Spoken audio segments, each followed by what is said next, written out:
جی عزیز طلباء، آج ہم یہ سیکھیں گے کہ کسی بھی سبق کا خلاصہ کیسے کیا جاتا ہے اور پھر خلاصہ لکھنے کا طریقہ کار کیا ہوتا ہے۔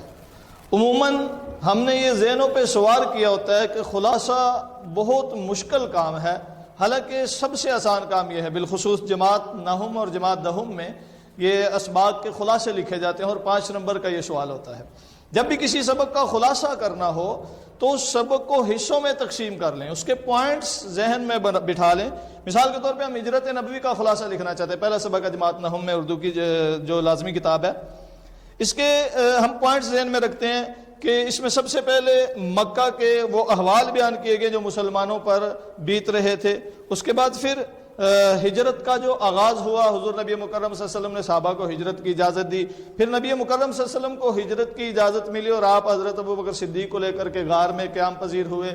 3 دن غار میں قیام کرنے کے بعد آپ جانب سفر ہوئے، عازم سفر ہوئے مدینہ کی جانب۔ تو پھر مدینہ میں حضور علیہ الصلوۃ والسلام پہنچے تو کس نے دیکھا اور پھر اس کے بعد کیا احوال تھے۔ اب ہم نے سٹارٹ سے اس کو اپنے ذہن میں یہ بٹھا لی بات کہ کیسے یہ سلسلہ شروع ہوا اور کہاں جا کر تکمیل کو پہنچا، ٹھیک ہے۔ اب اس کے ذہن میں ہم نے یوں پوائنٹ بنا لینے، مثال کے طور پہ حضور علیہ الصلوۃ والسلام اور مسلمانوں پر ہجرت سے پہلے کے احوال، ایک پوائنٹ۔ دوسرا پوائنٹ مسلمانوں کا ہجرت کرنا۔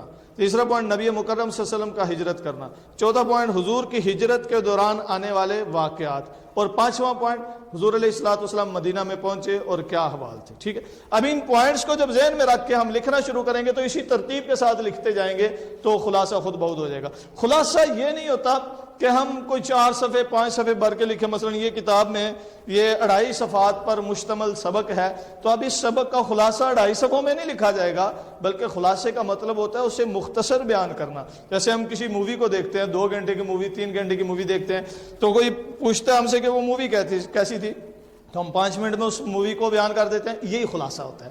ہم نے کوئی واقعہ دیکھا، وہ واقعہ بیتتے ہوئے کو 15 سے 20 منٹ لگے، ٹھیک ہے، اب اس واقعے کے متعلق ہم کسی کو بتانے لگتے ہیں تو 1 منٹ میں بیان کر لیتے ہیں، یہی خلاصہ ہوتا ہے۔ تو ایسے ہی سبق کو 2 سے 3 دفعہ پڑھیں، وہ سبق ذہن میں بیٹھ جاتا ہے، اس کو اپنے الفاظ میں اپنے انداز میں اسی ترتیب کے ساتھ جب بیان کریں گے تو یہ خلاصہ ہو جائے گا۔ اور دوسری بات یہ کہ خلاصہ لکھنے کا طریقہ کار کیا ہوتا ہے، یعنی سبق کا خلاصہ کیسے لکھا جائے گا، اس کا پیٹرن کیا ہے۔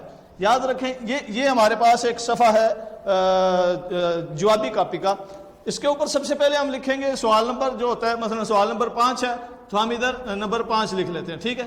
نمبر 5 لکھنے کے بعد یہ ذہن میں رہے کہ ہم یہ 5ویں سوال کا جواب دینے لگے، ٹھیک۔ سوال تھا کہ ہجرت نبوی کا خلاصہ لکھیں تو ہم سب سے پہلے یہاں خلاصے کی ہیڈنگ دیں گے دائیں طرف، ٹھیک ہے، ایک کونے میں خلاصے کی ہیڈنگ دینے کے بعد یہاں سبق کا عنوان لکھیں گے۔ سبق کون سا ہے؟ ہجرت نبوی صلی اللہ علیہ وسلم۔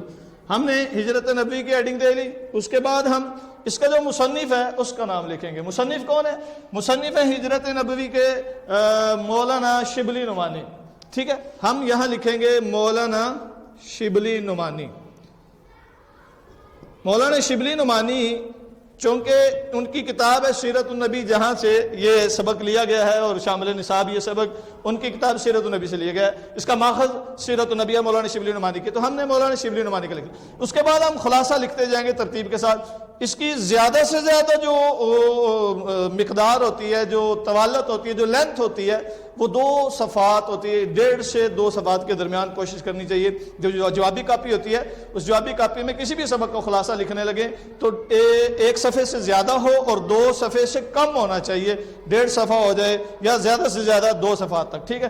اور خلاصہ لکھتے ہوئے ایک اور بات ذہن میں رکھنی ہے کہ خلاصہ لکھتے ہوئے اس کے اندر نہ تو مارکر سے ہیڈنگ دینی ہے کوئی، اور نہ ہی اس کو علیحدہ علیحدہ کر کے لکھنا۔ ہاں پیراگراف بنا سکتے ہیں، جب چونکہ بات بدل گئی یا موضوع بدل گیا یا عنوان بدل گیا تو اس کا پیراگراف ہم بدل سکتے ہیں، لیکن اس کی ہیڈنگ نہیں ہوگی۔